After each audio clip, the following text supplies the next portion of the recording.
ጽናትና ኪራ በሚያሳዝን ሁኔታ ቤታቸውን ጥለው ወጡ። ጽናት አዲሱን ልጅ ከአሜሪካ የመጣውን አፍቅራና ወዳ ኪራ አስጠልቷት ስበብ አብዝታ ከቤት ጠፍታ ሄደች። ኪራ በጽናት ምክንያት አበደ፣ ጨለለ።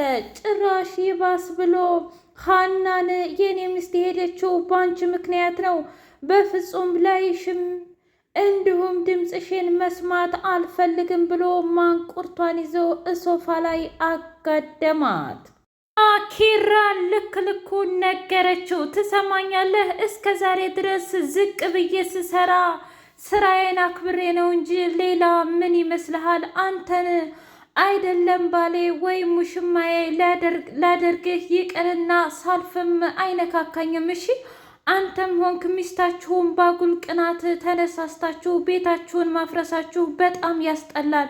ቢያንስ አንዳችሁ እንኳ አትሻሉም ወይ? አንተ ወይም ደግሞ ያቺ ጽናት። ትሰማኛለህ? እኔ እኮ በጣም ብዙ ውጣ ውረዶችን አሳልፌ የደረስኩኝ ልጅ ነኝ። እናም አርፋችሁ ብትቀመጡ ይሻላችኋል። ከዚህ በኋላ ግን የሆነ ነገር የምትናገረኝ ከሆነ አንተም ሆንክ ያቺ ሚስትህን በፍጹም የማታቋትን ሀና ነው የምሆንባችሁ ብላ ሁሉንም ፈነቃቅላ ወጣች። ኒና እባክሽ ምሩዬ ከዚህ ቤት ይዘሽኝ ውጪ፣ አልባለዛ እኔም ነገ ሟች ነኝ ብላ ስትል ትሰሚኛለሽ? ገና ለገና ኪራ ተናደደና ዛሬ እንዴት ነው እንደዚህ አይነት ውሳኔ የምትወሰኘው? ኪራ ሲናደድ ምን ማድረግ እንዳለበትና እንደሌለበት ሁላችንም ጠንቅቀን የምናቅነን ኒና። እናም በክፉ ቀን የደረሱልሽን ባልና ሚስት ዛሬ እንደዚህ ችግር በገጠማቸውና ሁሉም ነገር በሰማይ በተደፋበት ሰዓት ነው እንዴ እኔ ጋር እምወስድሽ? ቆይ ምኒቱ ማፈሪያ ነሽ? ሁሌም ለራስሽ ጥቅም ነው እንጂ የምትሮጪው ኪራንና እንዲሁም ጽናትን ለማስታረቅና ለማስማማት እንኳ የእውነት በጣም ታሳፍሪያለሽ ብላ ምሩ ኒናን ልክ ልኳን ነገረቻት። ታዲያ እኮ እኔ ከሚገሉኝ ብዬ ነው እንጂ ለሌላ አይደለም። ቆይስ ደግሞ እኔ ምን አጠፋው እንዴ? ማጥፋቱንማ አጥፍተሻል። እሺ ትሰሚኛለሽ? አርፈሽ ብትቀመጭ ይሻልሻል። ካልሆነ ግን ከዚህ በኋላ በፍጹም ከአንቺ ጋር ማውራትም ሆነ ምንም ማለት አልፈልግም። እሺ አርፈሽ ተቀመጭ ብላ ምሩዬ ልክ ልኳን ነገረቻት። ናሆም ኪራን እባክህ ተረጋጋ ኪራ፣ አንተም ሆንክ ሌላም ሆው እንደዚህ ሲናገር በፍጹም እኔ ደስ አይለኝም። እና አንተና እሷ ናችሁ እኮ ትዳራችሁን ተመካክራችሁ የምትፈቱት። እስኪ ንገረኝ አንተ የት ነው የምትሄደው ብሎ ሲለው ናሆሜ እባክህ ሂጅ ጽናትን እፈልጋታለሁኝ፣ ካልሆነ ግን ትዳሬ ቢፈርስ ባንተ ምክንያት ነው የሚሆነው፣ በኋላ ካንተ ጋር እጣላለሁ ብሎ ሲለው ኪራ የፈለከውን ነገር አምጣሽ፣ እኔ መቼም ቢሆን አንተን እንድትሄድ አልለቅህም። አሁን እኮ ምንም የት እንዳለች እንኳ በፍጹም የምናውቀው ጉዳይ የለም እና ደርና ነገ ጋሽም ጋር እንደውላለን ሲል አይ በፍጹም ጋሽ ጋር ደወልኩ ማለት ሚስጥራችን ታወቀ ማለት ነው እንዴ አለች ምሩዬ። ታዲያ በሀገር ሽማግሌ ታርቃችሁ ትዳራችሁን እንደገና እንዳዲስ ማደስ ነው እንጂ እንደገና ጭራሽ ጋሼ አይስማ ይስማ እያላችሁስ በራሳችሁ ትወራከባላችሁ እንዴ? ተው ኪራ ብላ ስትለው አይ ምሩዬ እኛ እኮ ታንድ አይሉት ሁለቴ ተሁለት አይሉ 3 ጊዜ በጣም ሞክረናል፣ ግን ደግሞ አልቻለም። ከዚህ በኋላም ጽናቴም ብትመለስም እንኳ ትዳራችን እንደ ድሮው የሚሆን ይመስልሻል እንዴ ብሎ ሲጠይቃት ለምንድን ነው የማይሆነው? እስኪ ንገረኝ። ሁሉንም ነገር አንተም ውስጥ ያለውን እሷም ውስጥ ያለውን አውጥታችሁ ዝግዝግ አድርጋችሁ ተነጋገሩበት። ከዛ ውሳኔያችሁን ወስኑ። ማለቴ የሚያጣላችሁን ውሳኔ ማለት ፈልጌ ነው። ኋላ በፍጹም ምንም አይነት ነገር እንደማታደርጉ እመነኝ። እንደ አዲስ ፍቅራችሁ ይታደስና ንጹህ ማንነት ገንብታችሁ ትዳራችሁን ትመሰርታላችሁ። ሀናም ሆነች ሌላም በዙሪያ ቤኪም የሚባለው ልጅ ማንም አይገባባችሁም። ባልና ሚስት አንድ አካልና አንድ አምሳል ነው። ስለዚህ ሶስተኛ ሰው አታስገቡም። እባክህ ኪራ ተረጋጋ ብላ አለችው። ሰላም ሰላም! ውድና የተከበራችሁ የትርሲቴ ስንድቅ ሚዲያ ቤተሰቦች እንዴት ናችሁ? ሁሉ ሰላም፣ ሁሉ መልካም። እኔ እግዚአብሔር የተመሰገነ ይሁን ሰላም ነኝ፣ ደህና ነኝ። ለዚህ ቻናል አዲስ የሆናችሁ ሰብስክራይብ እያደረጋችሁ ቤተሰብ የሆኑ ነባር ቤተሰቦች ደግሞ ስለምትከታተሉኝ እጅጉን አድርጌ አመሰግናለሁ። እጅግ አስተማሪውና አጓጊው ጽናት ድራማ እንደቀጠለ ይገኛል። ሁሉንም ነገር ለቅዱስ ነገረችው። ቅዱስ እጅጉን ደነገጠና የእውነት ራኪ የምታወሪው ነገር ትክክል ነሽ ወይስ ደግሞ ጆሮዬ ነው ወይስ ደግሞ ሌላ ነገር እያወራሽ ነው? የምሬን ነው እመነኝ። ያን ጊዜ ያገታት እህቴን እስፒር ነበረ።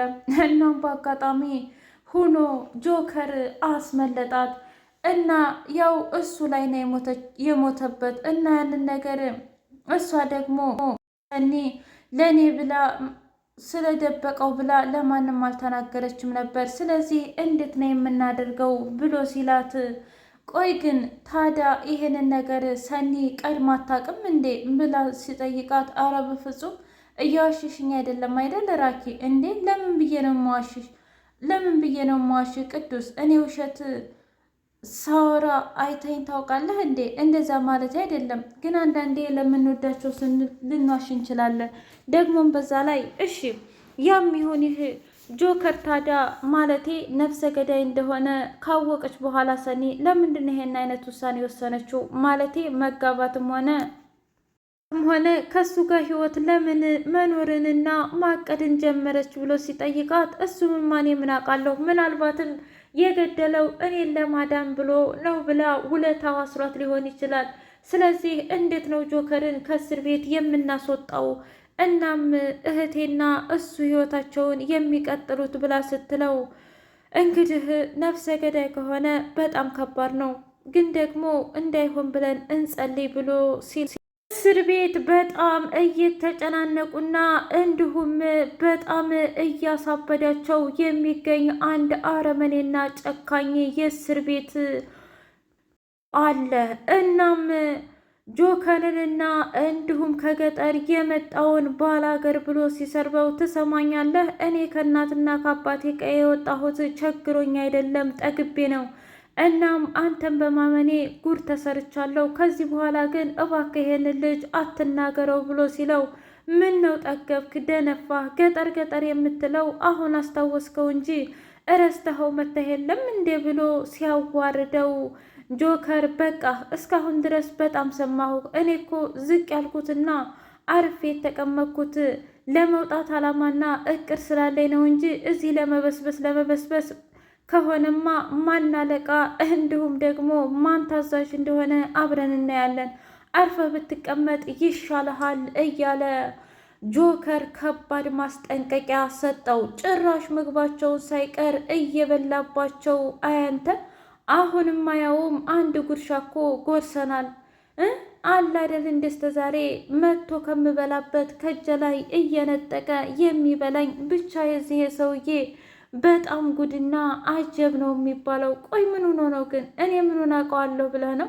እናቴ እዛ ቅቤው ማሩ ያ ሁሉ ነገር ሳይቸግረኝ አዲስ አበባ እንደው አዲስ ናት ብዬ መጥቼ ጉድ ተሰርቻለሁ።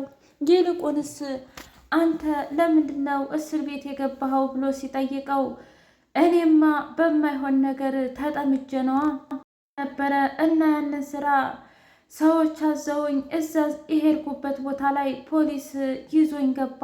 በምን እንደታሰርኩ እንኳ አላውቅም።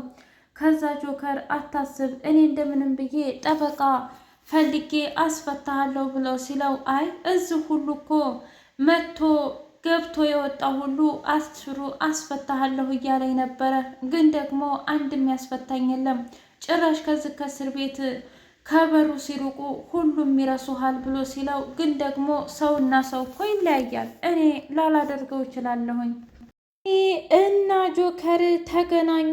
ሰኒ ጆከርን እንዴት እንደዚህ ታደርጋለች? ጆከር ቆይ ይሄን ወንጀል አብረን አይደለም የሰራ ነው ብላ ስትጠይቀው፣ አይ ሰኒ እኔ አንቺን ስለምወድሽና ስለማፈቅርሽ ነው እንጂ ይሄንን ወንጀል የሰራሁት ሌላ ምንም አይደለም። እናም ደግሞ ላጠፋሁት ጥፋት የግድ መቀጣት አለብኝ። አንቺ ከዚህ በኋላ ከምትወጂውና ከማታፈቅሪው ሰው ጋር ደስተኛ ሆነሽ ኑሪ።